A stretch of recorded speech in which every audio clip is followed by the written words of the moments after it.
3, 2, 1, 0. Welcome everybody back to another episode of Anchors Away. If you are watching this, you can tell we actually have a special guest with us joining us on, I believe, the 9th or 10th episode. That's going to be Marco Cordova. As you can see, the Mariners jersey is on. So since you are the guest, we'll start with you. How are you doing? How's life? How's your week been going?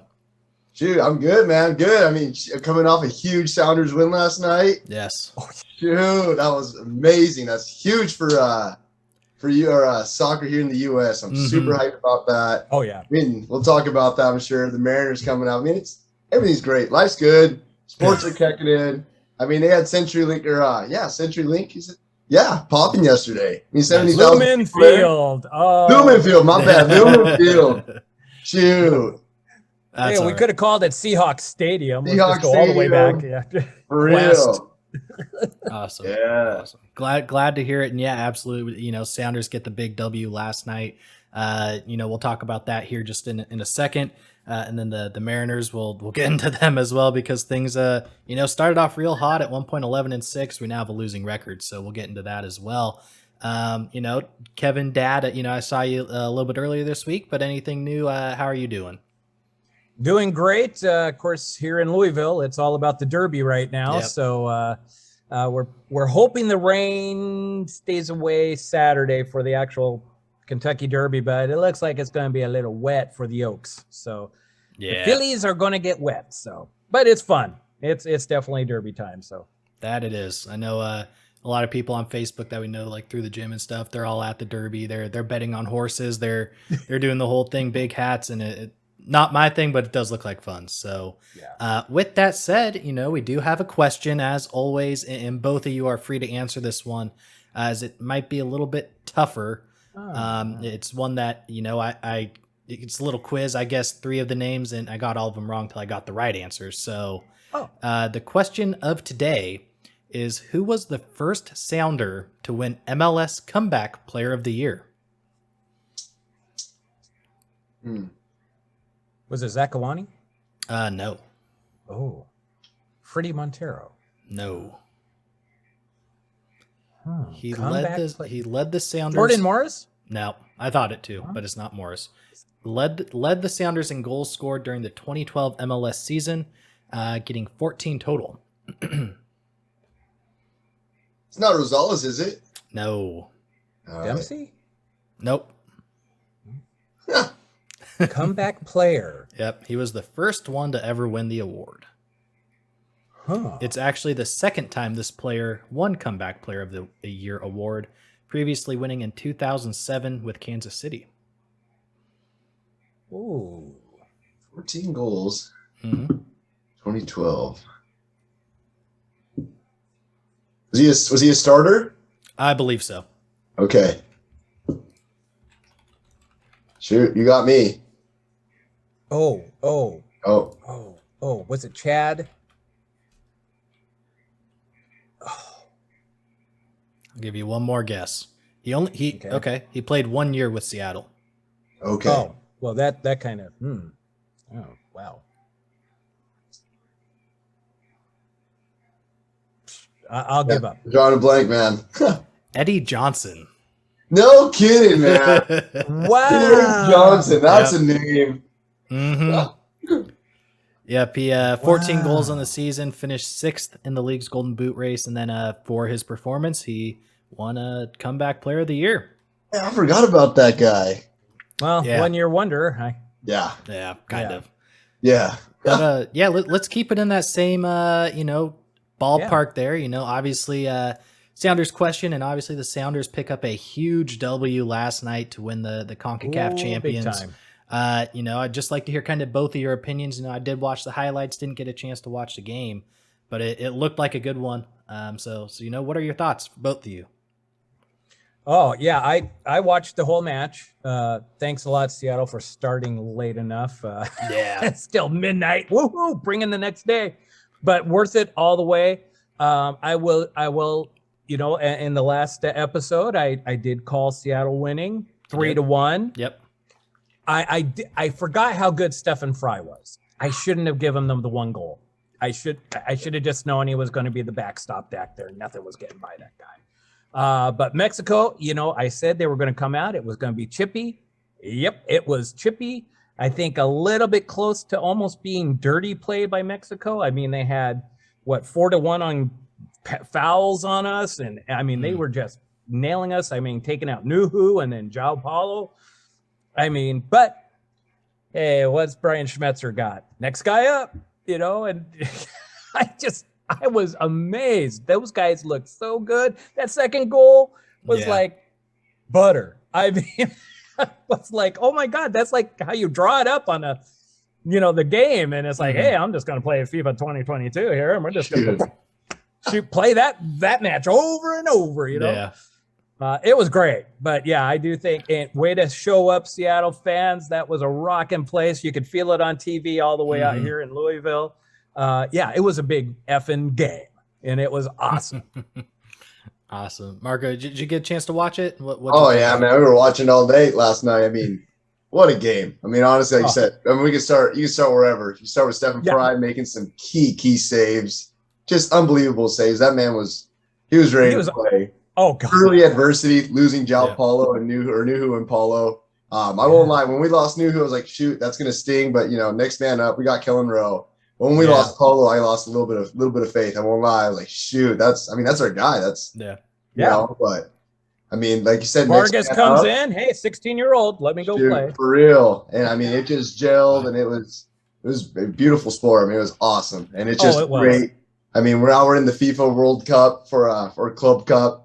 So that's going to be wild to actually go up against like Real Madrid or Liverpool and not be a friendly. I mean, it's going to be just like it's a real tournament with those guys. It is. Oh yeah. All of them.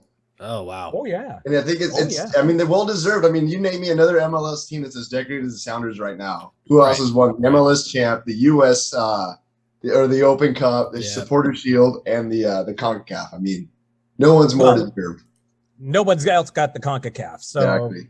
Try to touch us. Exactly. And then, I mean, just the experience those guys are going to get to go to the World Cup club. Yeah. I mean, it's got to be over the moon for those guys. I mean, seriously, they made a choice to come play in the MLS. They came to, like Raul and Nico and João Paulo. They chose to come here because it's a winning culture. Yeah. And when you got 68,000 fans to play in front of in winning cups and trophies and stuff, why wouldn't you come here? And we can pay them. And I think it's soccer is on the move now. It's on the rise. It's about time. Yes. You have cities building soccer only stadiums now. Yes. Mm-hmm. I mean, Nashville. Hello. I mean, this is unheard of. And then you have USL Championship trying to kind of be that second tier, like behind Premier. Here in Louisville, we got a championship team 4 years. I mean, come on. There you go. It's just kind of exciting to see the guys get it. And, I watching that show, I am glad that they brought up the fact that Stephen Fry isn't recognized as much as he should be. And then to see CONCACAF go, yep, he's not only the best goalie, but by golly, he paid out Deneen for player of the of the whole match. He was the voted best player. So it's nice to see that team, man. Oh, it's just fun.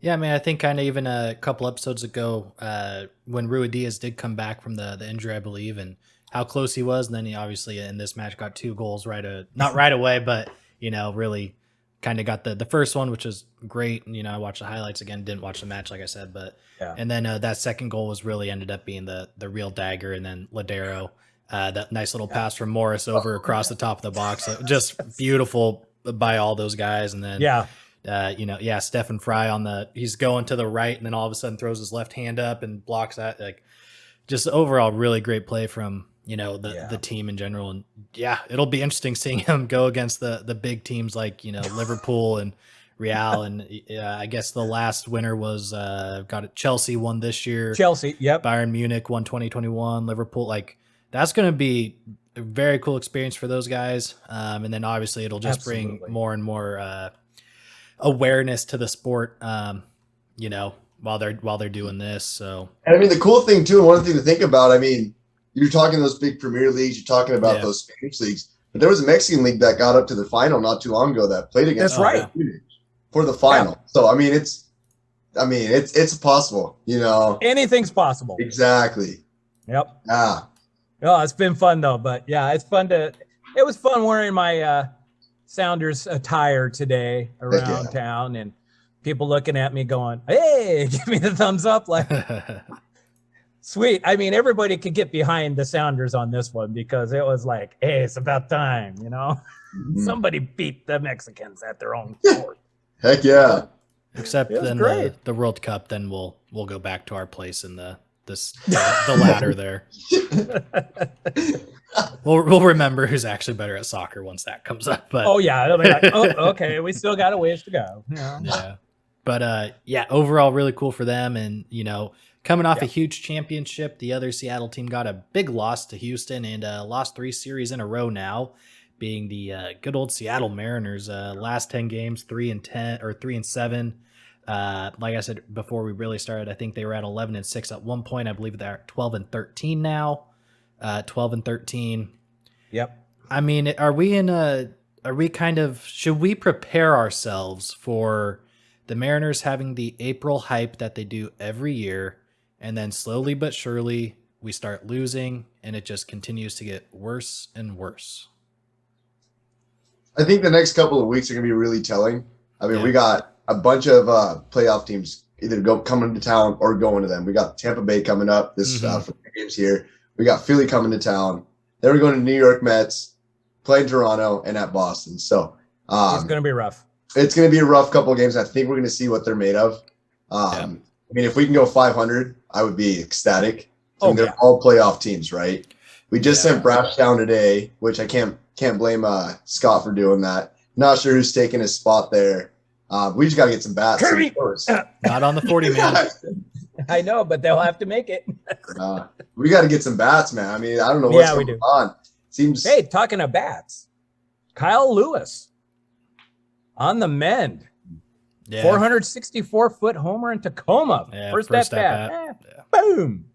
I would think he went 3 for 5, 3 RBIs. I think DePoto earlier today said he's looking at maybe towards the end of this month for the return of Lewis, and looks like he's going in left field. So probably a little platoon work with Winker when Haniger, if he can get back, is a possibility. But we'll see how that works with Kelnick But there's at least some offense, out there. But it's going to be a rough stretch here of games without Lewis and Haniger, both of them. I mean, you look at what is the stats? I think we have Ty France and JP, and then there's a 100-point drop in batting average. Yeah, just about. Yeah, it's pretty tough to maintain stuff. Although Eugenio seems to be kind of picking up a little bit. He's starting to. He's starting to tick. I'd also say Toro. They're playing Toro right now. He's getting some bats. Yeah. I'm liking Frazier at the leadoff spot too. Yeah. But we gotta get going. I know Winker's probably got some of the worst luck I've ever seen anybody have in baseball. Yeah. Shoot. Yeah. But I mean, like you said, at least Winker, he is getting on base about 324, 18 walks. So, he's at least there and contributing. Like you said, I mean, everything he hits is hard and it just goes right at somebody. Right.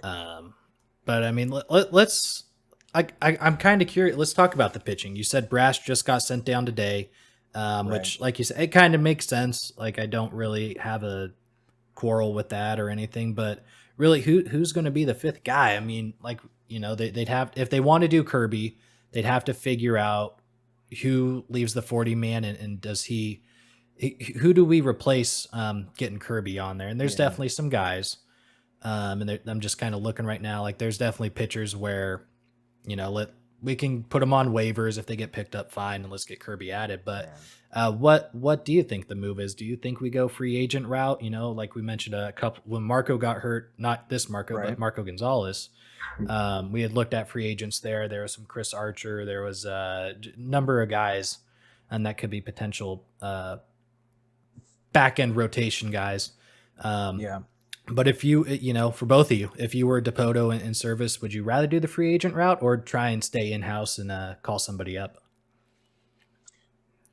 Well, I unless you have that, unless something can work out with Kirby, I don't think you want to necessarily be messing around with a lot of experiments. So I may say if there's a free agent out there that would get us some innings and get us through some of this stuff, I would probably go free agency right now. And the reason why I say that is it was even alluded to, Dipoto even said the younger guys are having a tough time right now because of that missed year with the pandemic and COVID. And then the shortened season. They're just behind the eight ball. They missed out an entire season. And so their development is at least in some cases 2 years behind. And so do you bring up the young guys just to get them some experience here, or do you keep them down there at the in the minors and go after some proven commodities like we did with Anderson last year? I would probably do the free agent route if there's some gems out there that might be able to get. That's just my thought.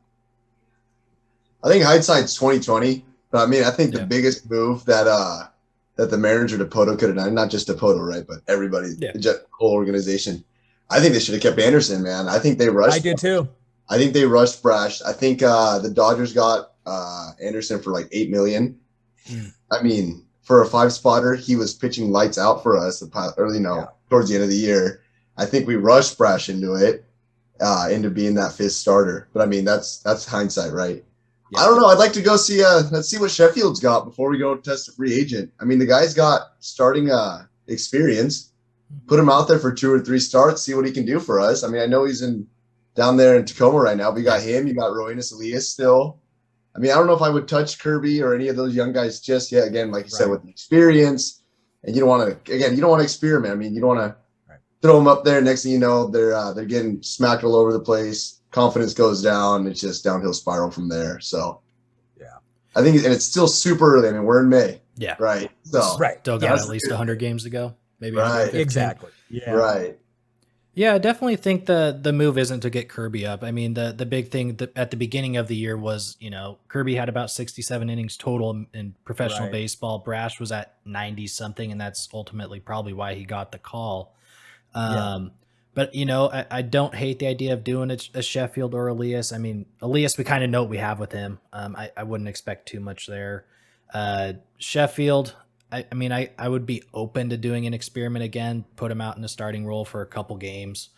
But ultimately, I think he's probably a long reliever, like go maybe 2 or 3 innings. Because as soon as he goes, second time around in that lineup, that's when, the other team starts to figure him out, and kind of seen it get a little worse at that point. There's definitely, I wouldn't be opposed to the free agent market at this point. There's going to be guys that just want to get money, and that's fine with me. You throw some incentives in there. They're going to pitch well. If, maybe your base is $1 million, you go 100 innings, we'll give you another $1 million. You kind of incentivize them. If that's all they care about is money. Well, if they want to make it, they got to pitch well. And so, Chris Archer, Brett Anderson, Julio Teheran, those would be 3 guys in my mind, that I don't hate at all to bring in. Even a guy like Johnny Cueto, who just throws innings. Right. And we kind of run into the issue, I think, with Cueto at this point that Marco's having, where he's throwing around 87, 88, and he's kind of getting lit up at times. So maybe Cueto isn't the move there. But, I think you keep Kirby down. Like you said, the development, they've lost a couple years, and just continue to get innings in a professional setting, where it's not so detrimental to, one, confidence, which I think that might have happened a little bit to Brash. But then 2, let's be real, the minor league playoffs, no one really cares. Right. We're at the end of the day, it's all about the big league team, and we need to consistently get wins, especially if our offense is only going to produce like 2 to 3 runs a game. But yeah, I'm hoping it's not the the same old Mariners that we've had the last 21 years. Hopefully, we can get this thing turned around here with the schedule that, like you said, it's going to be very hard. I think, like Marco was saying, we start with Tampa tonight, or I guess today it was. Then I think, or no, tonight. Okay, tonight. Is Chris Archer even available? I thought he's on the Twins. Is he on the Twins now? Yeah. Sports Illustrated might be wrong then. He might have been picked up. Yeah. It does open up though. After our Boston series, we do get the the Orioles. We do get the Athletics. Who else was it? I believe we get can't remember the last team. So it softens up. I think we get the Rangers. Yeah. Yeah. But I mean, we can't rely on those, right? Especially if we want to be a playoff contention team, Yeah. So I don't know. Here's a thought for you guys or question. Just because I'm seeing it all over social media. What are you guys thinking about Kelnick? I mean, I'm seeing so many people just jump on this kid. I mean, I know. Doesn't have a season under his belt, Curious. Yeah. Again, one of those issues where maybe development needs to come into play. He thinks too much. He still thinks too much, I think. And I don't think he's allowed himself just to play like a kid. Just go out there and play. Don't have all the world on you. He's got every eyeball looking at him. Anytime he messes up or he strikes out there, everybody's jumping on him. I think he just needs to go out there and trust in his stuff. He has the athletic ability. He has the skills. He has the talent. I think right now it's just a big mental thing. And I don't know if, McKay can get there with him and maybe do some therapy with that kid. I know he knows that he's supposed to talk it down, but I think it's just a lot of pressure on him. He had so much hype coming out, and then you see Julio starting to turn it around. Mm-hmm. And he's starting to hit, and so now you see Kelnick sitting back now. No longer he's going to be the face of the franchise. So there's a lot of stuff going on with him right now. So I don't know if we need to let him get a little space maybe. I think that's kind of the interesting thing is, when he was coming up, when we traded for him, and then obviously last year with the whole issue with the playing time, everyone was looking at him. He had the most pressure like in the world. To be the guy, and then obviously got sent back down and kind of brought it up towards the end of last year. But what is interesting is the eyes are kind of off of him once Julio really started to play in spring training. Mm-hmm. So it almost relieved, it lifted pressure off of him, but you didn't notice it in the way he played, like you were saying. Like he still thinks that, everyone's watching him. He has to be the perfect player, where I think that's kind of the difference with Julio. In the sense that he's not very serious. It's fun for him. And that's what, even when they told him he was getting called up, like they said, be yourself, don't change. Like it's going to be a struggle, and all those strikeouts that he was having looking where if you go back, these were not strikes. Like it didn't seem to phase him.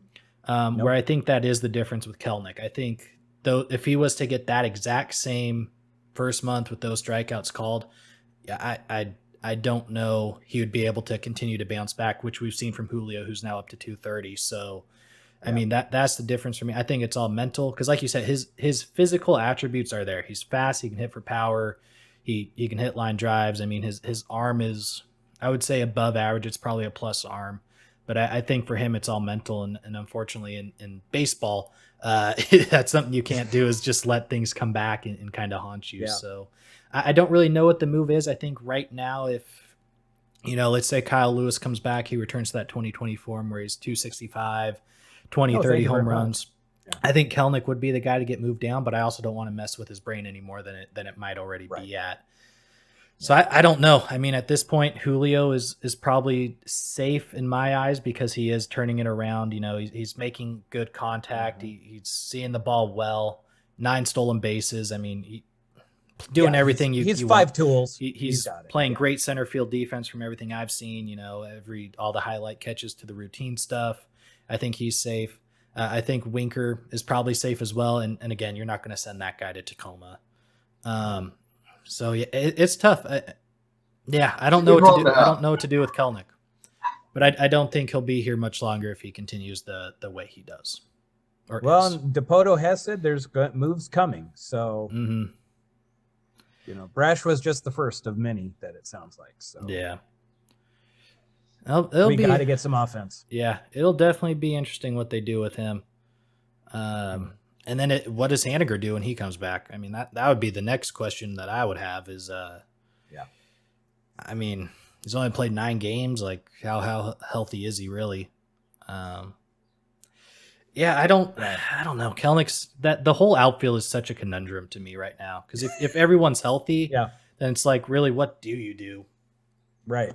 So Yeah. I don't know. I mean, you asked our opinion. What's your opinion on Kelnick? What would you do with him?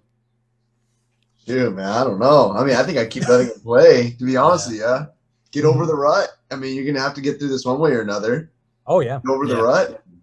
You know, keep him in there. But I guess you're right. Once Lewis gets healthy and Haniger gets healthy, I mean, it's a good problem to have. Yeah. Oh, yeah. You know, if worst comes to worst, you have trade bait, right? Yep. I mean, I hate to say it, but worst comes to worst, you have trade bait for a pitcher or, something else. So I don't know. But I say for now, keep him in there and let the boy play, I guess, Yeah. Yep. Yeah. No, it's because he needs to be a part of this. That's the idea behind it. That's why we got him. It's to be part of this core group. So I think it's weighing on the kid. I think so. And I mean, sending him back down to Tacoma, I mean, but he was smashing in Tacoma. Yeah. Yeah. So, he can definitely hit AAA pitching. Right. Oh. Yeah. Yeah. So, but it's how do you get him to hit major league pitching? That's the question. So here's my follow-up question to this. Let's say Kelnick is trade bait, and we're still in need of that starter. Do you go back to Cincinnati and ask for Luis Castillo? Might as well.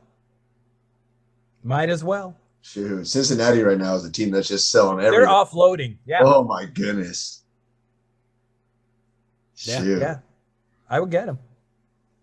Yeah, why not? You got plenty of outfielders. I didn't even thought about that one, but you got plenty of outfielders. Yeah, we do. You would get him for one more year. So it'd be if you traded him this year, you'd have Castillo again for 2023. Okay. So then you have Robbie Ray, Luis Castillo, Logan Gilbert, Marco Gonzalez, and maybe Flexen, or maybe that's the time where Brash is either back to, or you get Stout up, or Kirby or Stout, or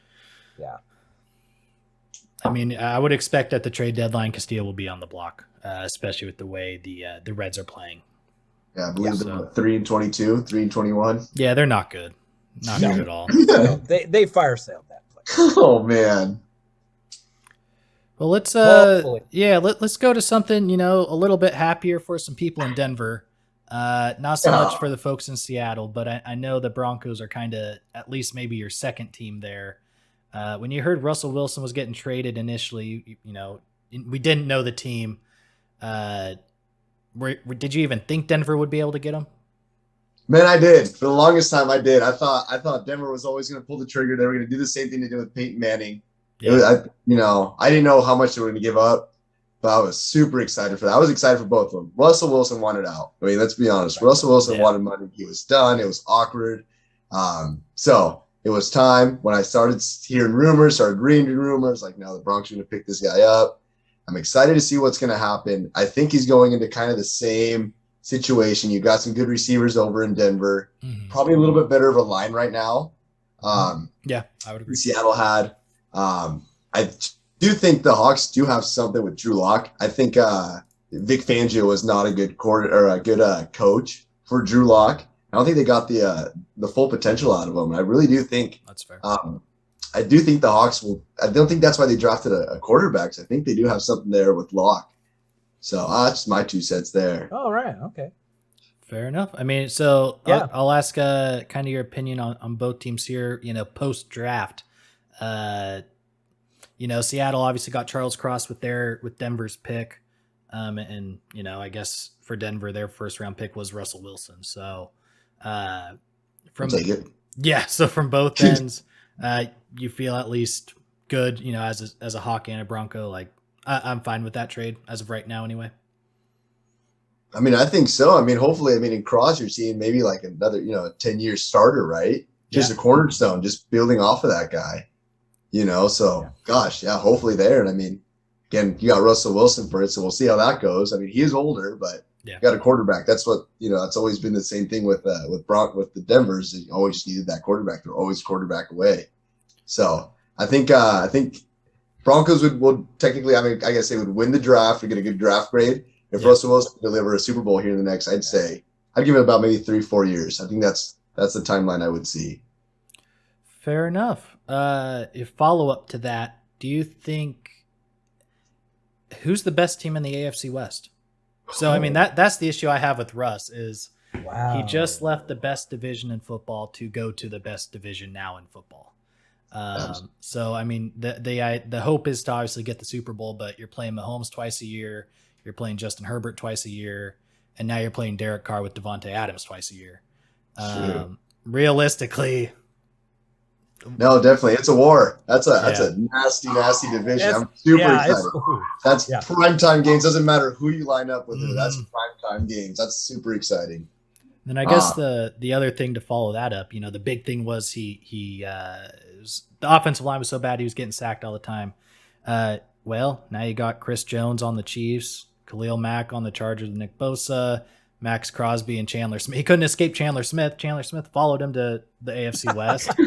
So it's just like I definitely it's tough. I think Russell Wilson saved Seattle in the long term. I think that was the right move for both parties. But it's like, was Denver really the best choice for your career? And that's I don't know. There are definitely probably some easier divisions and even in the AFC, maybe the Colts. I think he would have played very well there. But yeah, like you said, all these games for the AFC West are must-watch games because they're all going to be. It's going to be a fun year for. There'll be offensive juggernauts going after each other. Yeah. The ball will be flying. Absolutely. 100%.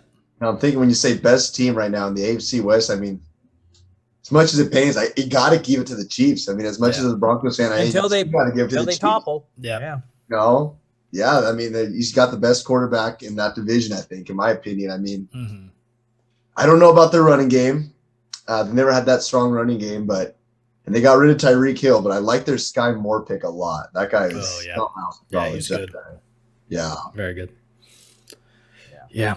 That'll be a lot of fun. Well, with that said, our Zoom meeting is about to end due to not paying for Zoom.